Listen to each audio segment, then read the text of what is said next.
Politicians and any person who is in power would have to say that. One, because you would as well be, if you're cornered, political correctness. Okay, so they have to say that. Second is sometimes they are misinformed or they want to misinform, like Obama.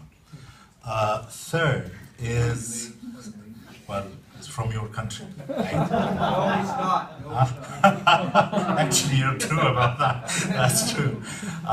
The only birth certificate he has is not an American one. Anyway, so the third is actually that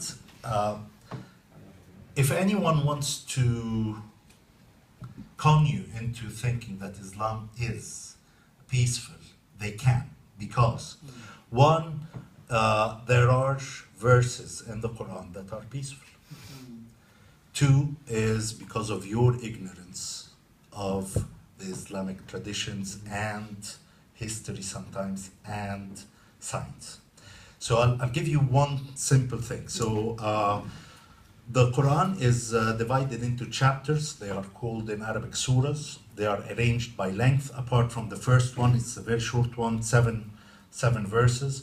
Then after that, it's all the lengthiest, and then second and third and so on, until the shortest one at the very end, 114 chapters.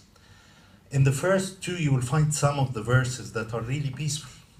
Okay? Actually, Surah 109 says that you have your religion, I have my religion, you would worship your God, I would worship my God, you don't worship my God, I don't worship your God, and all is fine, and okay? Surah 2 and another verse, it says, well, there is no compulsion in religion. Brilliant, yeah? And do you have anything against that? Nothing.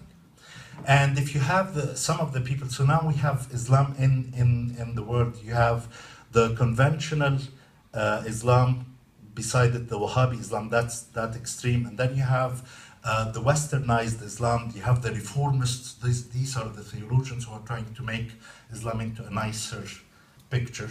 Tariq Ramadan, for example, if you hear about that name, he's a professor in Oxford University. He was born and raised in Switzerland. He is the grandson of the founder of Muslim Brotherhood. So you have all those things, so you have the reforms, and then you have the liberal Muslims. They are close to the liberal Christians, really rubbish. So anyway, you have all of these. You have all of these people, and then, so if the reformists and the westernized or Christianized Islam are talking to you, okay, they have European values, westernized values, okay, and they talk the language that you're talking. They would pick and choose those things from the Quran and from the life of Muhammad, the hadith and the traditions. And they would talk to you about that. And they are living similar to that. Okay? So you would believe it. So you would talk like that.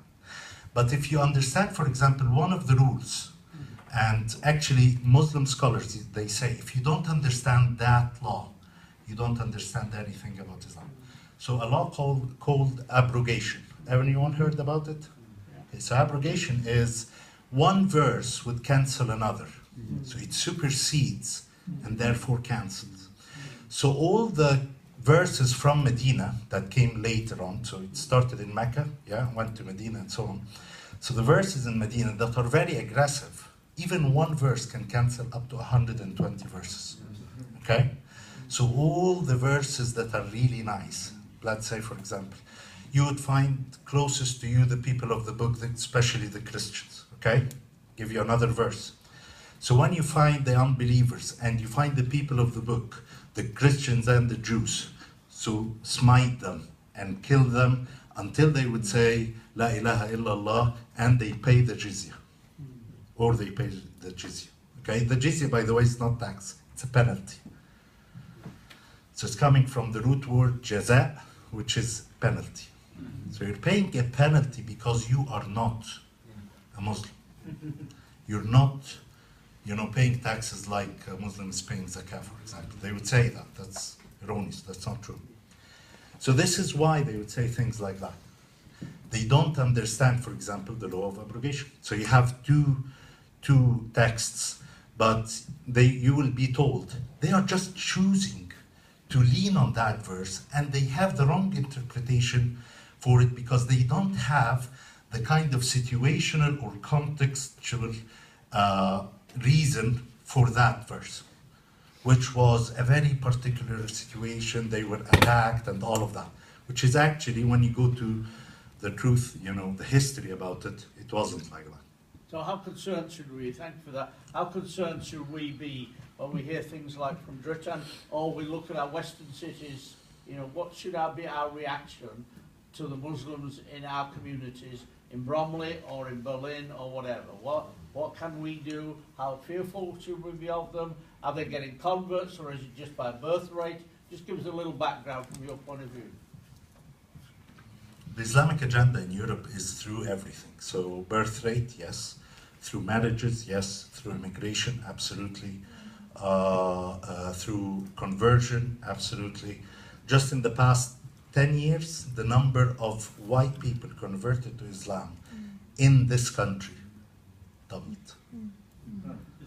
Doubled. Yeah. Doubled. The last year.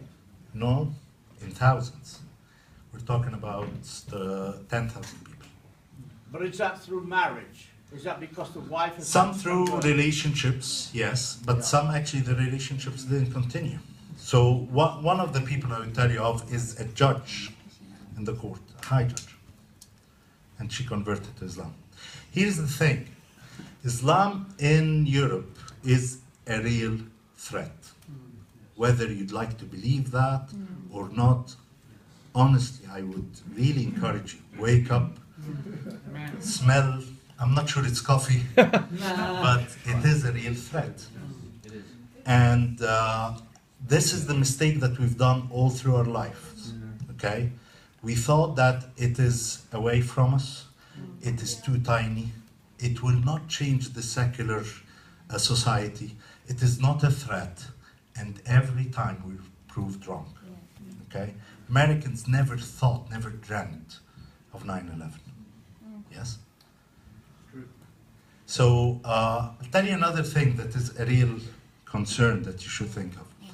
For years now, Turkey is trying to get into the European Union, yes? And they are trying to, you know, move into that. They are investing a lot in the Balkans, yes? And they are investing in other places. They are getting money from Arab countries, Islamic countries, and as well from Russia, as far as I understand.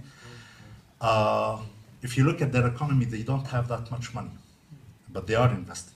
Here is the thing, if Turkey comes into the European Union, overnight, the European Union would become Islamic. Here is the reason.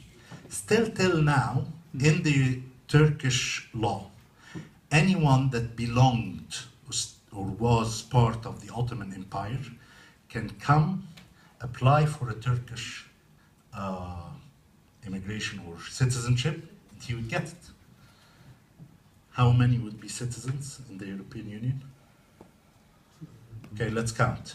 Syria, Egypt, Lebanon, Morocco, Algeria, Libya, the Balkans, Saudi Arabia, everywhere. Iraqi, everywhere. Okay, we're talking about millions. So under the European Union and the European Union law and all of those things, who will have the majority? So I'm sorry, are you saying then that, and if the Europeans invited Turkey into the Union, let me get this clear, are you saying that all from these other Arab countries will be given citizenship of if they Turkey, apply for and it, yes. therefore would have citizenship of the EU? Absolutely. They bring the If they apply for it, yes. And as soon as few people would apply for it and get to move to Europe, everyone will do. Yeah? So yes, Islam is a real threat to Europe. And the real problem, if you want my opinion, is one, how many, apart from it's really a breath of fresh air, okay? How many in your mission programs and mission training, you get 6 weeks to know about Islam? How many in your churches get to hear once in the whole year about Islam? Come on, guys, how would people have the heart towards something that they don't hear about? Okay? That's one. Another problem is church planting is absolutely important. Here's the thing. Dream big. Don't dream to have bigger churches. Dream big, which means, to me, reach more people for Christ.